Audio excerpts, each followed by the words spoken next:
يا عزيز يا عزيز كبة تاخد الانجليز، يا عزيز يا عزيز لبسوا علاء جوه الايز. وعلى رأي المثل لو كان علاء عزيز ما كانش راح للانكليز.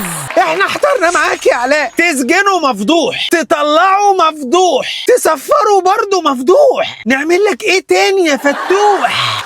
اوديه فين تاني؟ محدش طايق، اوديه فين؟ مصريين ما عمرتش معاهم، مساجين ما عمرتش معاهم، خرفان برضو ما عمرتش معاهم، حتى الانكليز واليهود ما عمرتش معاهم. طب اوديه فين؟ اوديك دار ايتام واخلص؟ اوديه فين بس؟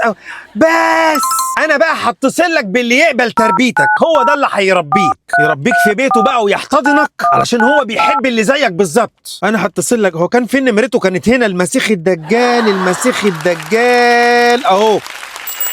الو، المسيح معايا؟ مين؟ لا هي دي نمرة المسيح، حتى على الترو كولر كاتب المسيح الدجال. انت مين؟ علاء عبد الفتاح. انت لحقت تروح له يا ولا؟ ايه؟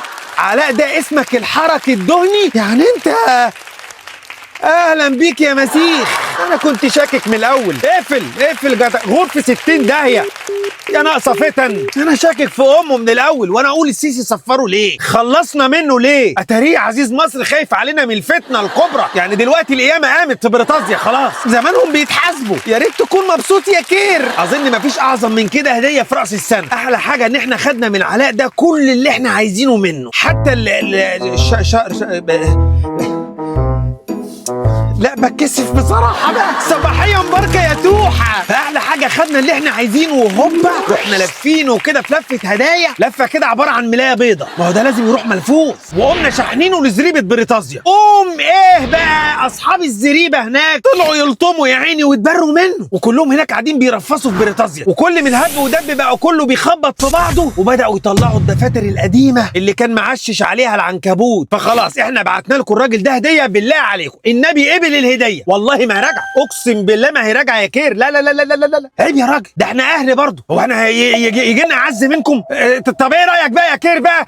هنبعت لكم دومه هديه كمان. عيب والله ما هيكلفنا حاجه. ايه ده حق السفر يا راجل؟ عيب يا راجل ما تتكلمش في كده. في ايه؟ خد دومه حلو هينفعك، وهو الدوم حلو برضه لارتفاع الضغط، لان انتوا كده ضغطكم هيبقى فوق، فاشربوه هو كمان. يبقى واحد تلبسوه والتاني تشربوه. اقول لك على حاجه والله العظيم انت ربنا بيحبك يا سيدي. هبعت لك معاه احمد طسطاوي، ومش لوحده، ده معاه عبوه هديه، هتاخد جوزه معاه. اقسم بالله ما هو راجعين خلاص. النبي قبل الهديه. احنا في ديك الساعه اللي احنا نهدي بيها الحبايب. بس ايه رايك في علاء؟ بذمتك مش هديه حلوه كده؟ فتحت العلبه بتاعت علاء، شميت ريحته، ريحه رمه. هتسال المدموزيل اهي داخله معلقاله بتقول لك ما بيحبش يستحمى. يعني نبعت لك حاجه كده من غير ما نفكر انكم توفروا ميه هناك للراجل ده. الراجل ده لا ميه ولا استحمام ولا اي حاجه، وبيشخ على نفسه، وامه ما بتاكلش عامله اضراب. فاحنا موفرين لكم كل حاجه. يعني اعتبروا عربيه ما بتستهلكش بنزين كتير. شوف رحلكم معفن ازاي، وبتقول لك يا عيني ما بيستحماش، مع ان فرج كان كل يوم بيليفه ويكيفه، وانتوا عادي تعاملوا مع الموقف. يعني بص،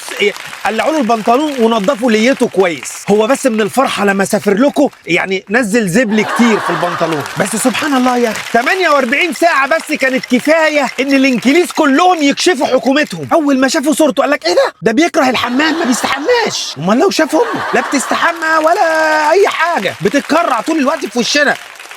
لا وبعد كده راحوا مطلعين تويتاته بقى من البلاعه، تعالوا تحريض على الشرطه وكلام عنصري، وبداوا يسالوا بعضهم الله ازاي الحكومه بتاعتنا اديته الجنسيه كده، وليه احنا واقفين مع واحد مريض بالساديه؟ علشان انت سادي انا هاخدك في النادي. طبعا انت مش عارف هتروح النادي هيتعمل فيك ايه. لا والاجمد بقى ان هو تاكد وعرف ان اي كلام تاني هيقوله غلط، ولا اي تخبيط تاني ولا تحريض سواء بقى على مصر او غيرها، الترابيزه هتتقلب عليه، لان السكاكين كلها مسنونه عليه، وكل حد هناك مستني له كلمه واحده يقولها غلطه. يعني يا عيني للاسف خلاص راحوا، مش هيعرف ينطق تاني، يفضل حاطط القفل على بقه، واي حركه هيعملها متراقبه. ده ممكن بعد كده يكب دمه بعد اللي بيحصل له ده كله يفكر يستحمى، ودي تبقى مصيبه. احنا باعتينه لبريطانيا على انه ما بيستحماش ومعفن، ده ممكن يضر العلاقه ما بيننا وبين بريطانيا. ازاي تبعتوا لنا بضاعه على انها معفنه وترجع في الاخر تستحمى؟ لا وطالع يعتذر بقى، انا اسف يا جماعه، اسف يا بريطانيا، انا ما كنتش اعرف، انا كنت عيل صغير، انا كنت عيل صغير وبيضحكوا عليا وبياخدوني جوه الماسوره ويشربوني حاجه ابيضه. وكانوا بيقولوا لي كلام يدوخ، وكان غصب عني باجي الشرطه، وغصب عني بعمل كده، وغصب عني بعمل حاجات كتير. انا جميل يا بريتازيا، سامحوني بقى. لا ورئيس وزراء بريتازيا بقى كير ستارتر دوت بيقول لك ما كنتش اعرف على التويتات اللي هو كان عاملها الموسيقى دي. طب اديك عرفت بقى، يلا اللي جاب لك يخلي لك، يتربى في عزك يا ستارتر. يا ريت بقى بالمره ام علاء الرفيقه الداده ام عطيات تكمل بقى صوم واضراب عن الطعام، يمكن تاثر عليهم هناك في بريتازيا. بتقول لك هفضل اشرب شاي بلبن. النبي بس يا جماعه الله يرضى عليكم والنبي، اللي منتظره بيبي قريب ما تبصش للخلقه دي والنبي، الله يرضى عليكم والنبي، دي نصيحه يعني. ما تفطسي بقى يا وليه، افطسي بقى واخلصي. سبحان الله، اهو الكائن ده محسوب علينا انسان. المهم يا سيدي مش عايزين نزعجكم، اهلا بيكم في بلدكم التانية بريتازيا. بس انتوا فعلا مش هتعرفوا قيمه الام غير لما تعشوا مرات الاب. الاجهزه الامنيه والرئيس عاملين شغل معلمين كبار قوي، وشغل فاخر من الاخر. سعادتك مبروك عليكم توحه وشيروها له.